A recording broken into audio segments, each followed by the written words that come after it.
This page is the cover of 64 magazine, issue 47, featuring reviewed games The Legend of Zelda, Majora's Mask and The World Is Not Enough, alongside reviews of Ogre Battle 64, Mario Party 2, Pokémon Pinball and Donkey Kong Country. This page features an advert for Robot Wars on the Game Boy Color, showing robots battling it out, and the game cartridges. On the right is the editorial section titled, Meet the Team. The team members are pictured wearing Santa hats and have written letters to Santa Claus, sharing their Christmas wishes, which include various items, some gaming related like a GameCube, combats, and even an intergalactic nuclear-powered Mega Man with real firing laser sand transforming action. The editorial text confirms they've been busy playing The Legend of Zelda, Majora's Mask and The World Is Not Enough for reviews in this issue, linking back nicely to the cover. It also mentions previews for Banjo-Tooie, Power Rangers, and Mickey's Racing USA. There's also a brief profile on Russell Pat Murray, a contributor with a history on other Nintendo magazines, like Nintendo Pro and Pokémon World. Finally, there's a large image of Mario alongside Banjo and Kazooie, holding a copy of the magazine cover.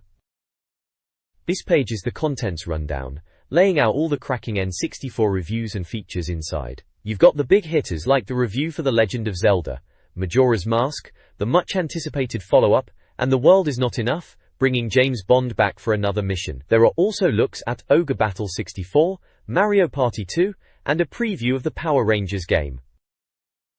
This page covers a roundup of news and happenings in the gaming world. There's talk about Infogrames and Hudson Soft forming a joint venture, focusing on GameCube development, and Infogrames acquiring Paradigm, the chaps behind Pilotwings 64, who have also signed on for GameCube work. Square is asking players to vote for GameCube on their website. We also hear from the Turok series creative director, hinting at a potential Turok 4, with GBA mentioned as a focus, though GameCube is also noted. It seems Pokémon is everywhere, with a stack of products like the Pikachu-shaped N64, and the trading card game being pushed for Christmas.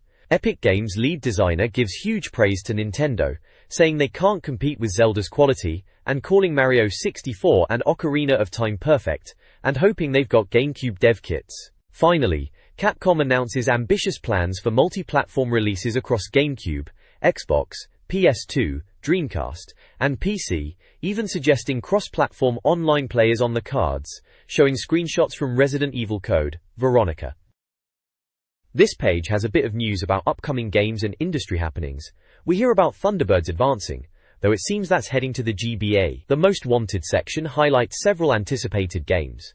There's a preview for Carnival, which looks like a bit of harmless fun, shown with a screenshot. Aiden Chronicles, an RPG, is mentioned with a screenshot and compared graphically to Quest 64. Ogre Battle 64 gets a look in with a screenshot. Turns out there was more to that game than initially thought. Star Wars Episode 1, Battle for Naboo, an ace-looking shooter, is shown with a screenshot and noted as highly anticipated. There's also a mention of a Zelda tech demo on the GBA. Elsewhere, Nintendo President Yamauchi comments on Microsoft's strategy of acquiring talented development houses, suggesting it shows a lack of confidence in their own internal teams, while praising Nintendo's long history with in-house games. There's news about Nintendo finally shipping finalized development kits for the GameCube to developers. We also find out that some of the designers from the Final Fantasy and Mana series have formed a new studio called Brownie Brown, and are working on a GBA game called Magical Vacation. Lastly, the winners of some competitions are listed. This page is the letters section, where readers get to have their say. We hear from gamers sharing their experiences with games like Perfect Dark, with one reader detailing an intense, very long deathmatch session, which won them the Star Prize this month, a bundle of N64 peripherals, including an Explorer 64 cheat cartridge. Other letters discuss differences in game localizations, specifically raising points about American spellings appearing in games like Perfect Dark, Banjo-Kazooie, and Donkey Kong 64. There's also a comparison of wrestling games, with a reader highlighting the gameplay of WWF No Mercy on the N64 as superior to WWF SmackDown on the PlayStation, featuring a picture of The Rock. Finally, one letter offers opinions on titles such as the Pokémon games and Paper Mario. The magazine replies to the various points raised. There's also a small advert for the Dreamcast magazine, down the side. This page is another letters section, where readers are discussing the future of Nintendo consoles, particularly the GameCube, and debating game violence and the quality versus quantity of N64 games compared to other systems. Gamers share opinions on titles like GoldenEye, Zelda, Mario, Banjo-Kazooie, Perfect Dark, Turok, and Resident Evil. There are images of the GameCube console, a skateboarder, and a classic image of Mario. The page is dominated by a large, striking advertisement for Turok 3, Shadow of Oblivion, which was indeed released on the N64 and Game Boy Color. This page gives us a good look at the highly anticipated Banjo-Tooie. You see a massive piece of art featuring Banjo-Kazooie and the returning character Mumbo Jumbo, alongside plenty of in-game screenshots showcasing the varied environments and enemies. The article talks about the excitement surrounding the sequel to Banjo-Kazooie, which was a massive hit, and how it promises a bigger, tougher world with new features like being able to play as Mumbo Jumbo and revisit areas from the first game that were previously inaccessible. It also mentions Rare's impressive lineup of N64 games coming up, including Mickey's Speedway USA, Dinosaur Planet, and the infamous Conker's Bad Fur Day, highlighting Rare's knack for creating unique character-based games. The UK release is listed as March 2001, which is right about when it landed. On the left, there's a contents list pointing to more upcoming game coverage like Power Rangers and Mickey's Speedway, accompanied by a picture of a Power Ranger. This page gives us a look at Power Rangers, Lightspeed Rescue.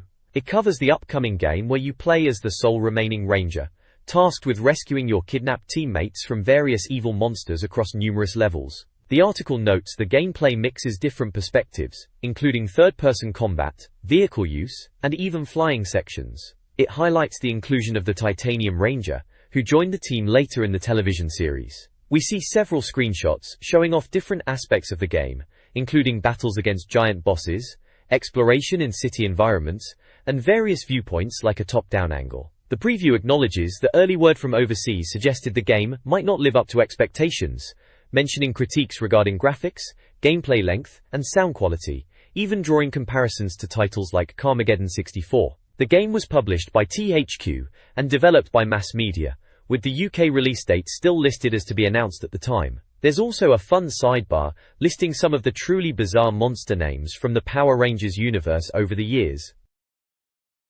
The next page dives into Mickey's Speedway USA, a cartoon racer developed by Rare and published by Nintendo, heading for a December UK release. The article highlights the game as essentially the Disney take on Mario Kart, featuring big-eyed characters like Mickey, Donald, Goofy, and Daffy tearing up the track. It previews levels based on realist locations like icy caves, the Grand Canyon, and even a Las Vegas casino. The game uses the N64 expansion pack, promising lush graphics, detailed animation, and smooth gameplay even with 4 players. It's mentioned that the final game is expected to be impressive, based on an early code look, with a full review promised for the next issue. The page also features a large advert for a phone service offering cheats, tips, and walkthroughs for a vast number of games, including N64 titles. This page covers the Total Fun 2000 event at Earl's Court, where Roy and Paul from the magazine went to check out what's new for Christmas. It's described as a fun and interactive toy-related event, where parents can see their kids playing before possibly buying later. There were various exhibitors like Cartoon Network, featuring shows like The Flintstones and Dexter's Laboratory, BBC Worldwide with Bob the Builder, and Bandai showcasing Digimon. They even had the band steps turn up to open the show, promoting their figures. There was also an Action Man assault course, and a Dream Street Olympics area. Looks like a proper day out.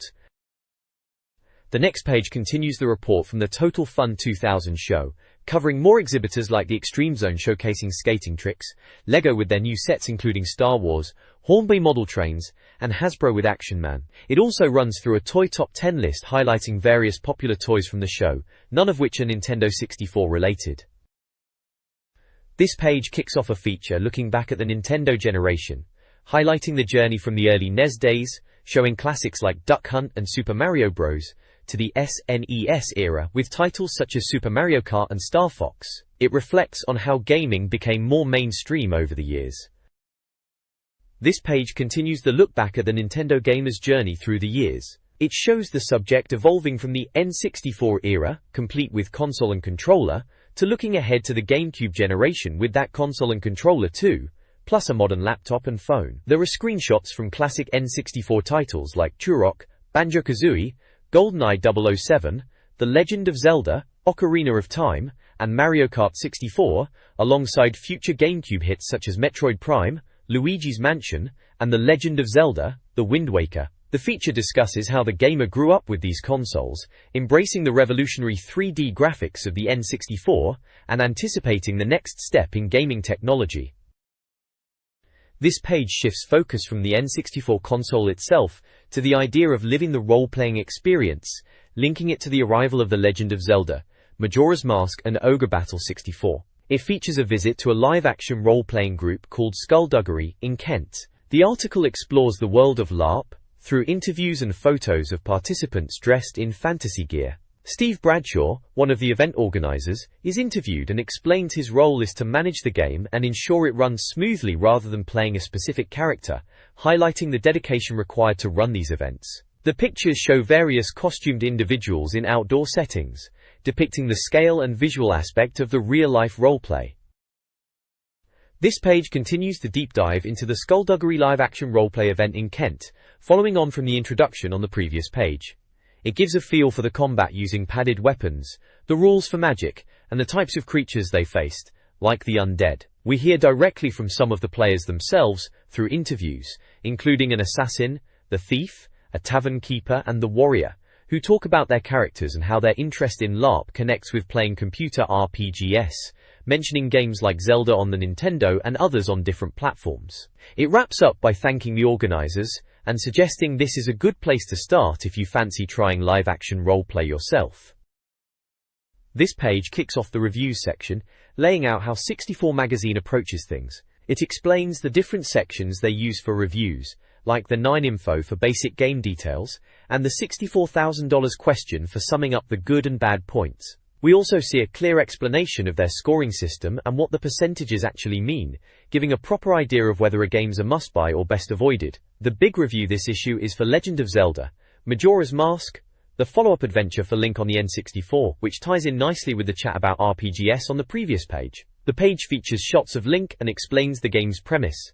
Beyond Zelda, there are previews and reviews for other titles. We get a look at The World Is Not Enough, the James Bond game, and Ogre Battle 64, discussing the US version after reviewing the Japanese release earlier. Plus, there's the welcome UK arrival of Mario Party 2, showing off the familiar faces of Mario, Luigi, Peach, Donkey Kong, and others, celebrating its PAL release. The page wraps up by detailing the specific rating categories they use, covering graphics, audio, gameplay, and the all-important challenge factor. It's a solid guide to understanding their reviews.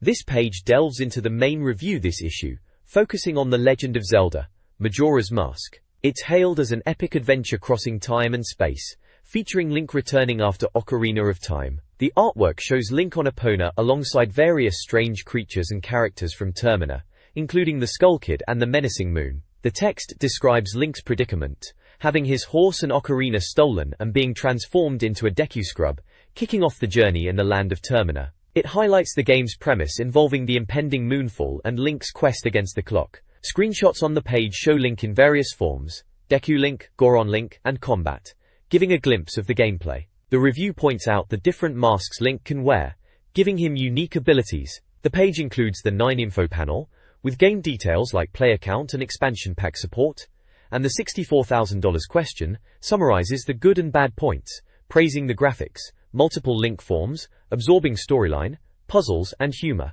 while noting the camera can be tricky, and it's not quite as big as the first game. Crucially, it proudly displays the 64 Magazine Gold Medal Award, indicating a top score, and includes a quote calling the game, "fantastic, bloody brilliant."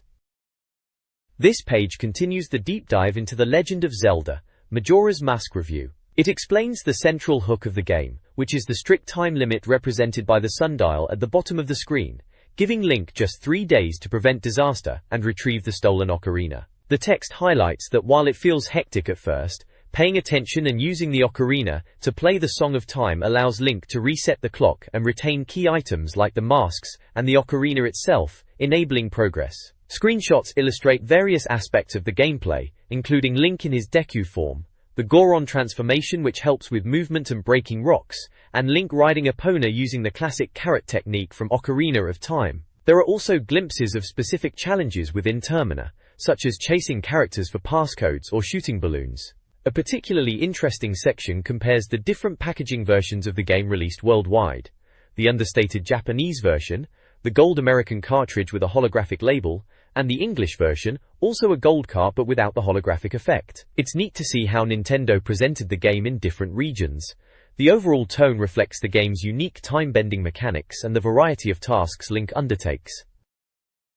This page continues the review of The Legend of Zelda, Majora's Mask, delving further into its unique mechanics. It explains the banking system in Clock Town, a crucial way to retain your hard-earned rupees when the 3-day cycle resets, a clever solution to the time limit constraint. The review confidently declares the game bloody brilliant, highlighting the freedom it offers alongside the core progression tasks. Fast travel is covered with the Song of Soaring and the owl statues, making navigating Termina much quicker once unlocked. The importance and variety of the masks are emphasized, showcasing the Zora mask transformation as a key example of how Link can change form and gain new abilities, which looks pretty dramatic from the screenshots. There's also a focus on the story, stating the narrative in Majora's Mask surpasses the first game, and how the time limit, initially daunting, actually enhances the tension and experience.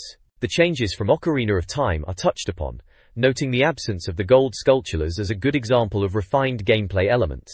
The page features striking artwork of Majora himself and the Goron transformation, along with action shots showing Link in various forms, and using the Song of Soaring. The appearance of fierce deity Link is also shown, hinting at the power of that particular mask. Majora's Mask features a dramatic time mechanic, culminating in a moon crashing if the player fails to progress within 3 days.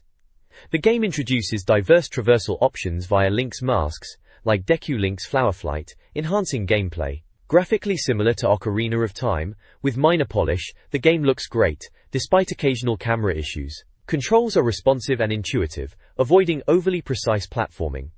While the time reset can be frustrating, it intensifies the gameplay and structure. Overall, the game is considered excellent, showcasing impressive visuals, boss battles, transformations, and iconic artwork.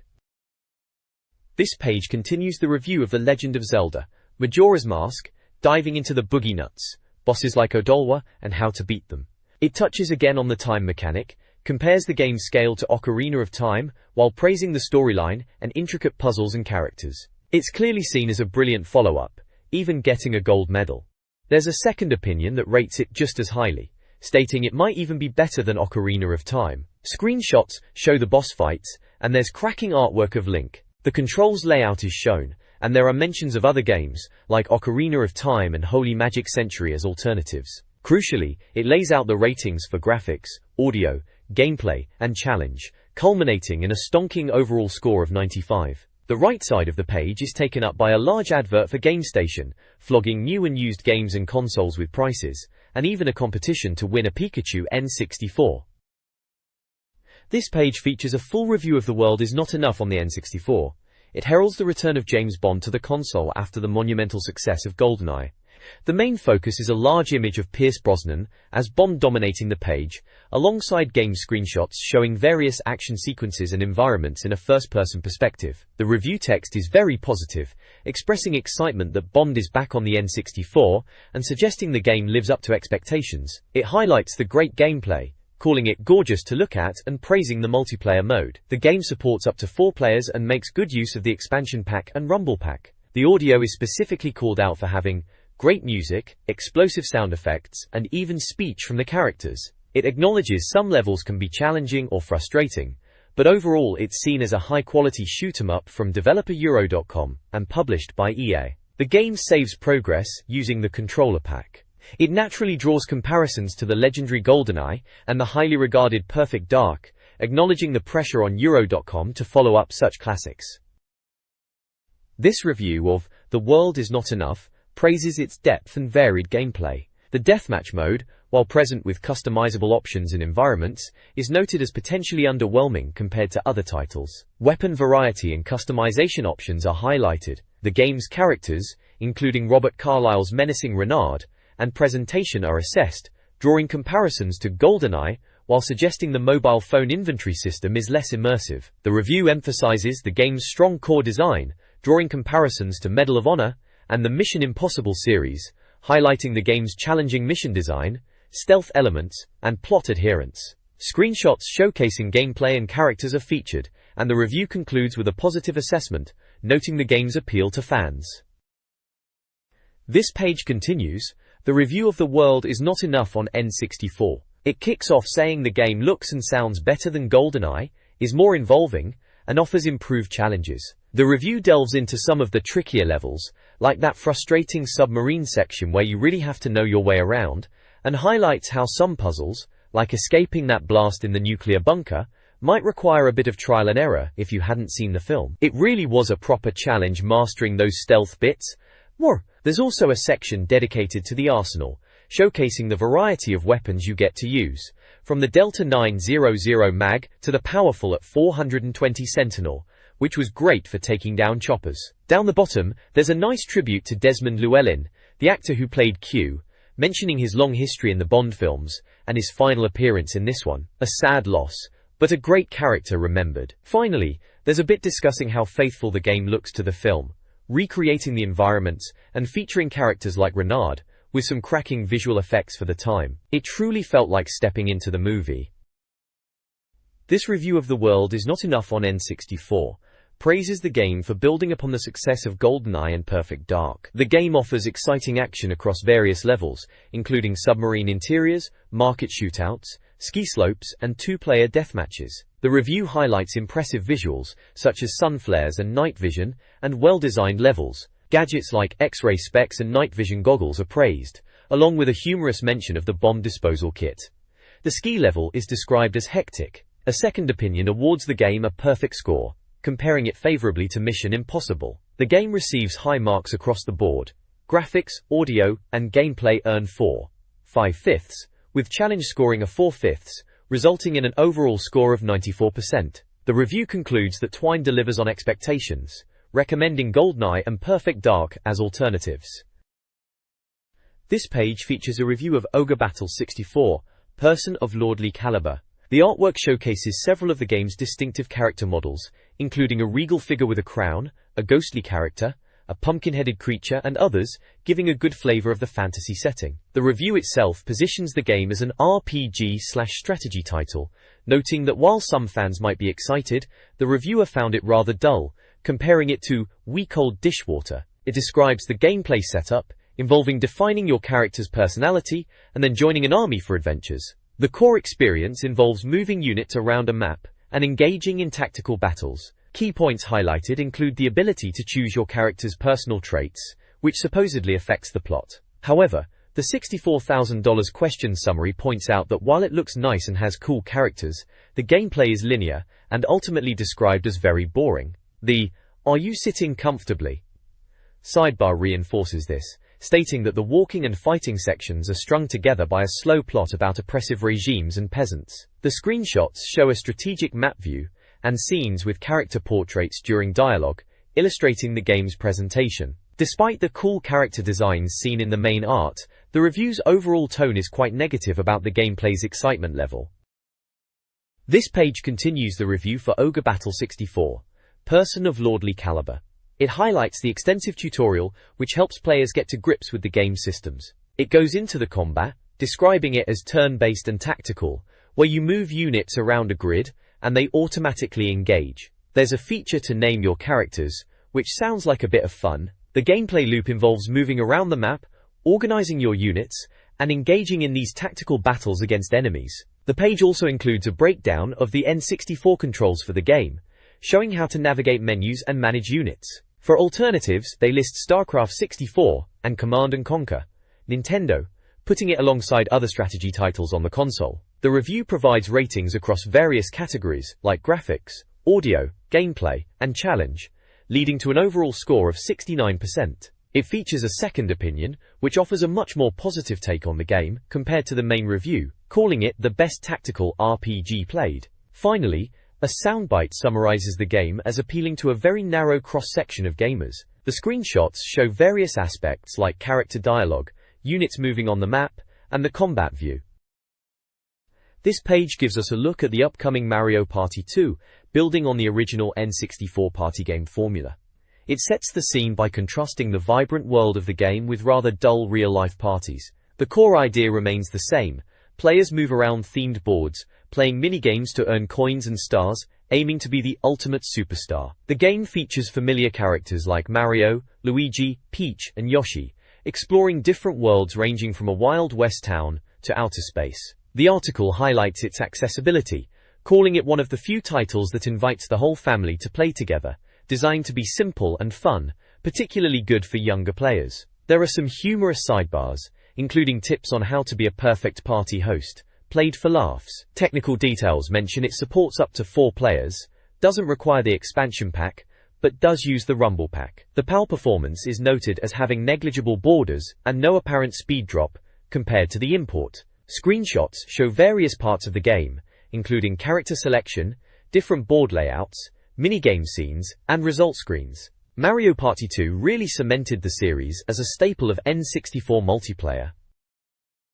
This page continues the look at Mario Party 2, delving deeper into the game's mechanics and offering a final verdict. It discusses how the minigames, while plentiful, might not always match the quality of the first game, with some feeling a bit rigged when playing solo against the computer. The responsiveness of the controls in some minigames is also mentioned as occasionally being frustrating. The page highlights unique elements of certain boards, specifically mentioning the spooky Horrorland and its day/night cycle, specters like Big Boo's, and encounters with Wizard Bowser, and the strange eyeball bonus space. Several screenshots showcase these eerie elements and different board sections. There's a section on Minigame Island, explaining how you can revisit and replay minigames you've unlocked, although it requires using your earned coins. The controls are clearly laid out, showing how the N64 controller is used for movement and actions in the game and menus. The review concludes with a rating breakdown for graphics, audio, gameplay, and challenge, followed by the overall score of 80%. A soundbite summarizes the game's appeal as good family fun.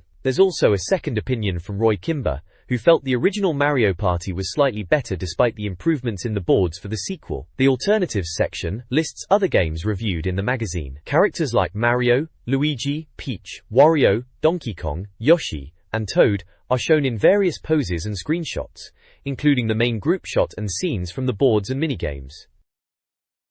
This page shifts gears, dedicating a section to the Game Boy Color, essentially a takeover from their sister magazine, Total Game Boy. It outlines how they review Game Boy games with sections for graphics, audio, gameplay, challenge, and an overall score, similar to the N64 reviews. There's a quick rundown of Game Boy games reviewed in this section, including Donkey Kong Country, which is pictured prominently alongside the rating guide. The page also features a large competition offering loads of prizes, one of which is a Nintendo 64 console bundled with 3 games. This page features a couple of reviews for games on the Game Boy Color. First up is the portable version of Donkey Kong Country. This takes the classic rare platforming action starring DK and Diddy Kong and brings it to the handheld, tasking you with recovering the banana horde from King Ukria to rule. It's a tough challenge, just like the original, but Rare managed to cram in loads of the iconic detail and animation, making it look fantastic on the system. The gameplay is the familiar barrel-bashing, platform-hopping madness you'd expect, and it really is a game you have to be good at to finish. It scored a very respectable 90%. Also reviewed is The Jungle Book, Mowgli's Wild Adventure. This is a platformer based loosely on the Disney film, developed by Ubisoft.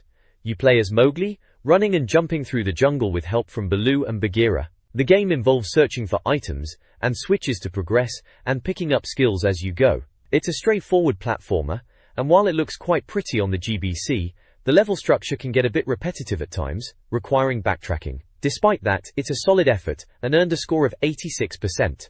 Both reviews include screenshots showing the distinct graphical styles of the two games. This page features reviews for a couple more Game Boy Color titles from the Pokémon universe. First up is Pokémon Pinball, which takes the creature-catching craze and combines it with classic pinball action. The game offers 2 distinct tables, red and blue, that you flip your way through, aiming to catch Pokémon and rack up huge scores. The review highlights the simple yet addictive nature of the gameplay, and mentions the split-screen view, which takes a bit of getting used to as the action jumps between table sections. It's noted that the blue table seemed easier for scoring big points. The page includes screenshots showing the different table layouts, and the colorful Pokémon sprites. The game scored a solid 80% overall. Next is the Pokémon trading card game adaptation for the handheld. The reviewer admits to not being a fan of Pokémon initially, but was completely won over by this title. It's described as a gathering-style trading card game mixed with an RPG adventure. You meet various characters, challenge them to card battles, and aim to become the best card master. The review notes that while it might seem daunting at first, especially for those unfamiliar with card games like Magic, the addictive gameplay and challenges make it worthwhile, particularly for Pokémon or card game enthusiasts. Screenshots display the card battle interface and overworld navigation. This game earned an impressive overall score of 86%. This page moves on to reviews for a couple of games on the Game Boy Color. First, we have Thunderbirds, which turns out to be a surprisingly good adaptation of the classic Puppet Show. The review highlights its varied gameplay across different sections, letting you control the iconic Thunderbirds vehicles like Thunderbird 1 and 2 in various styles, from shooting to driving. It's noted that the graphics are nicely detailed, although the password system and character interruptions are a bit of a pain. Overall, it's a very playable game that scores a fantastic 90%. Next up is the new Batman adventure, Chaos in Gotham. This one is a beat-em-up that feels more traditional compared to the Batman game reviewed in the previous issue. You guide Batman through Gotham, taking on villains like Mr. Freeze, with platforming sections where tricky jumping is key. While it's considered the better of the two Batman games out at the time and looks decent with its animated series style, the review suggests it's a bit plain and could use more excitement, awarding it a 79%. This page carries on with a review for the Game Boy Color, this time looking at Inspector Gadget. It's presented as a side-scrolling platformer, where you take on the role of the well-meaning but clumsy inspector. The review notes that the game is visually impressive, with highly detailed environments and characters that are animated fantastically, really capturing the cartoon's look. However, the gameplay is described as being a bit repetitive and let down by some frustrating level design, including tricky jumps and a somewhat unforgiving collision detection system that makes progression a bit of a chore at times. To succeed, you need to swap between Gadget, Penny, and Brains, utilizing their unique skills to get past obstacles. Despite its flaws, the game scores a solid 85%. Elsewhere on the page, there are several adverts covering various gaming needs from that era. You've got places selling games and hardware for pretty much everything out at the time, including the N64, Game Boy, PlayStation, and Dreamcast. There's also a service offering cheats and walkthroughs for a massive library of games, which naturally includes N64 titles amongst them. This page is all about the Score Zone, a place for N64 players to show off their top scores and times. It features results submitted by readers for a whole host of games, including Perfect Dark, GoldenEye, Diddy Kong Racing, Ocarina of Time, Quake 2, and Donkey Kong 64. You can also find scores for titles like International Track and Field 2000, Extreme Jigay, Chameleon Twist, WCW/Nitro, Yoshi's Story, Tetrisphere, Shadows of the Empire, and Snowboard Kids. Notably, there are even scores submitted for Xena, Warrior Princess, which was unfortunately cancelled on the N64 in this region. The page encourages readers to submit their own records, for new and old games alike. This page continues the Score Zone, showcasing impressive scores and times sent in by players for a variety of N64 classics. You'll find records for Star Fox/Lilat Wars, the European version of Star Fox 64, along with fast times in Mario Kart 64, Micro Machines challenges, and piloting skills in Star Wars, Rogue Squadron. There are also results for Quake 64, Banjo-Kazooie collectibles and times, high scores in Mario Party, destruction totals in Blast Corps, the Donkey Kong arcade game found in Donkey Kong 64, and even training records for Turok. The page also features the Ultimate Player section, awarding a prize each month to the top player who submits their score, which this month is a rather nice steering wheel peripheral. Finally, there's the 64 Solutions Cheats hotline, a number players could call for tips, tricks, and codes for N64 and Game Boy Color games, available daily from 8 AM to 11 PM.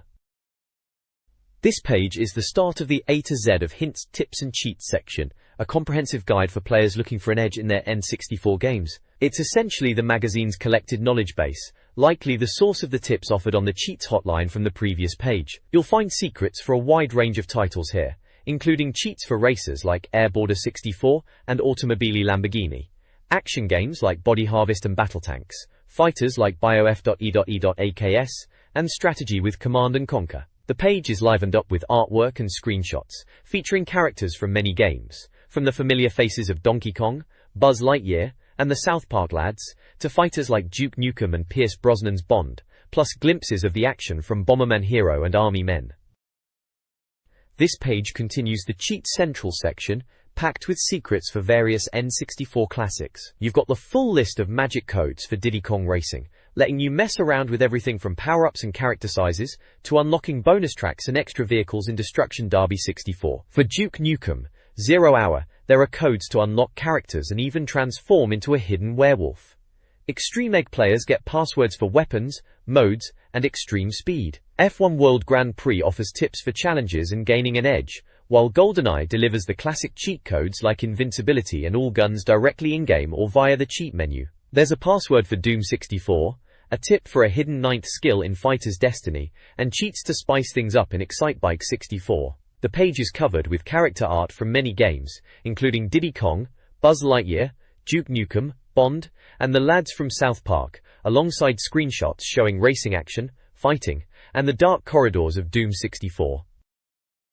The next page continues the Cheat Central section, offering up a wealth of secrets for some absolute N64 classics.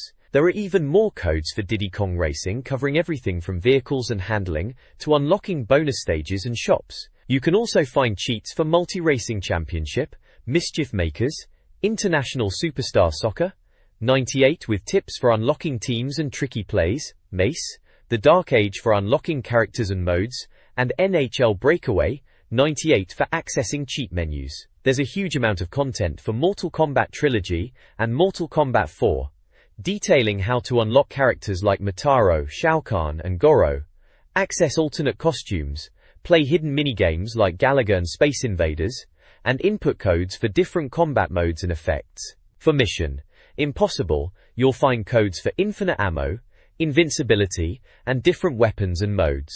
Mario Golf fans can unlock hidden characters such as Luigi, Yoshi, and Bowser, access secret courses, and even find tips for getting rich and cheating the score. Boridzy. Other games covered briefly include Mario Party with money cheats, Micro Machines 64 for a different camera view, and Nuclear Strike for accessing passwords. The page is filled with character art from games like Diddy Kong Racing, Mortal Kombat, Mission Impossible, Mario Golf, South Park, and Mace, alongside screenshots showing gameplay from International Superstar Soccer, 98, Multi-Racing Championship, Mortal Kombat Trilogy, Mario Party, Mario Golf, and Micro Machines 64. This page offers a comprehensive collection of cheat codes and secrets for various N64 games. It provides tips for Pokémon Puzzle League, including badge acquisition and trainer information. Other games covered include Puyo Puyo 64, Perfect Dark, Quake 2, with debug modes and level passwords, Rakuga Kids, alternate costumes and character unlocks, and Rainbow Six, level passwords. The guide also features codes for Ready 2 Rumble Boxing, class unlocks, Revolt, track and car unlocks, Road Rash 64, various cheats like level select, boosts, and character unlocks, Robotron 64, difficulty levels, Rush 2, Extreme Racing, USA, cheat menu, resurrection and car unlocks, and Pokemon Stadium, track unlocks, difficulty settings, and Mewtwo acquisition. The page is visually enhanced with game art and screenshots from several popular N64 titles.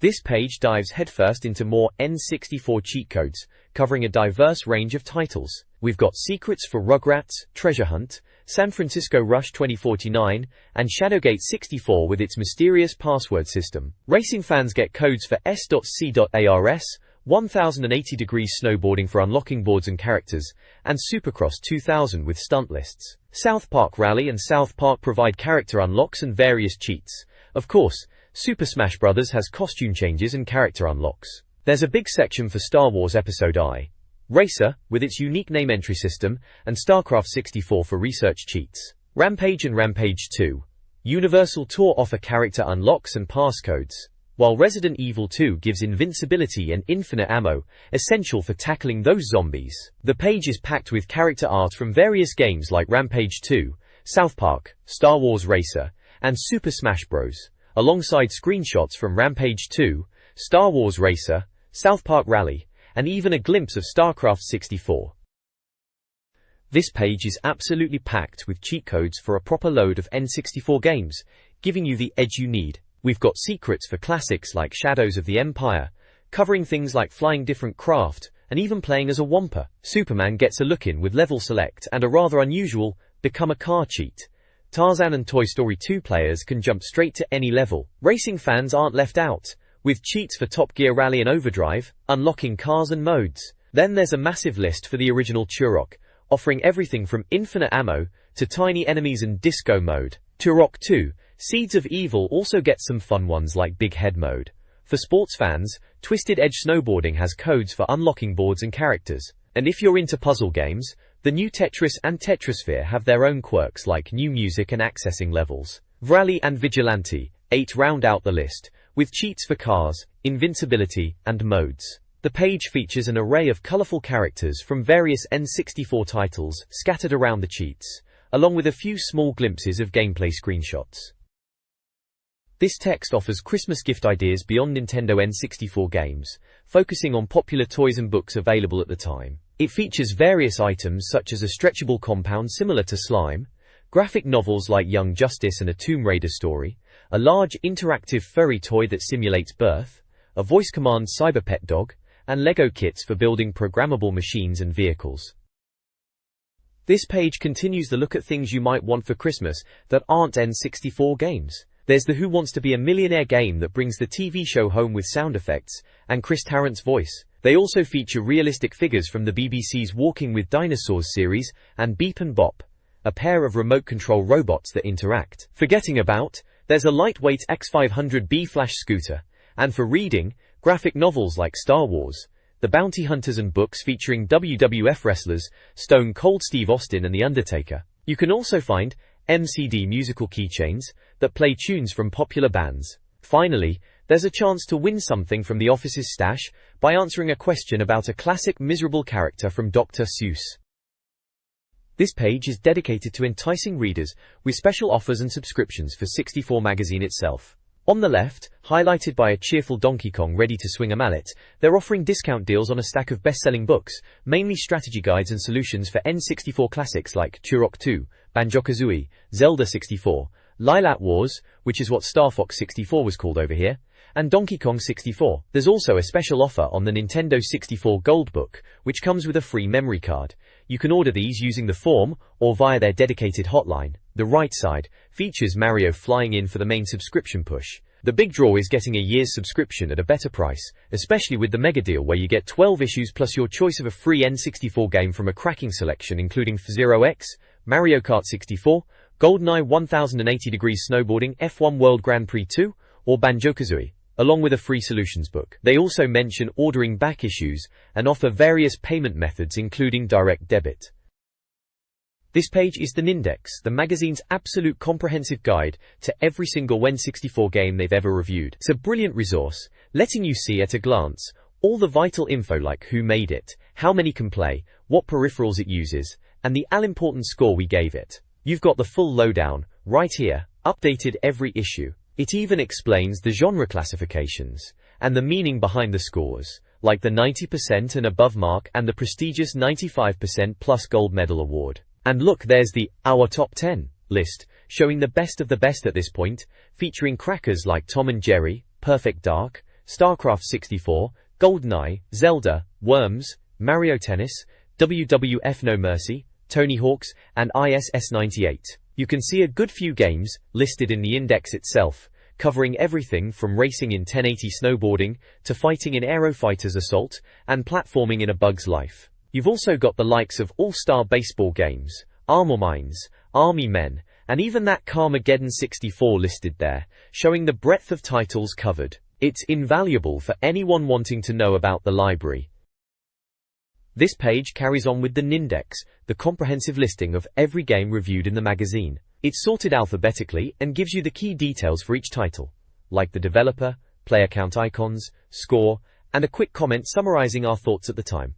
Alongside the big list, there are handy 64 top lists broken down by genre. You've got the top shoot-'em-ups featuring crackers like Perfect Dark and GoldenEye, the top adventure games with the likes of Zelda and Resident Evil 2, the top fighting games showcasing Tom and Jerry and WWF No Mercy, the top platform games including Rayman 2 and Super Mario 64, and the top 4-player games listing classics like Perfect Dark and Mario Party. Below all that, there's the Test of Time section where we revisit older games to see how they hold up. This issue looks back at the absolute masterpiece Legend of Zelda, Ocarina of Time, Rally 99, which was a bit of a disappointment for N64 owners, and the excellent racing game Wipeout 64, which finally made its way from the PlayStation. You can see screenshots from these reviews, and they still look decent, especially Zelda.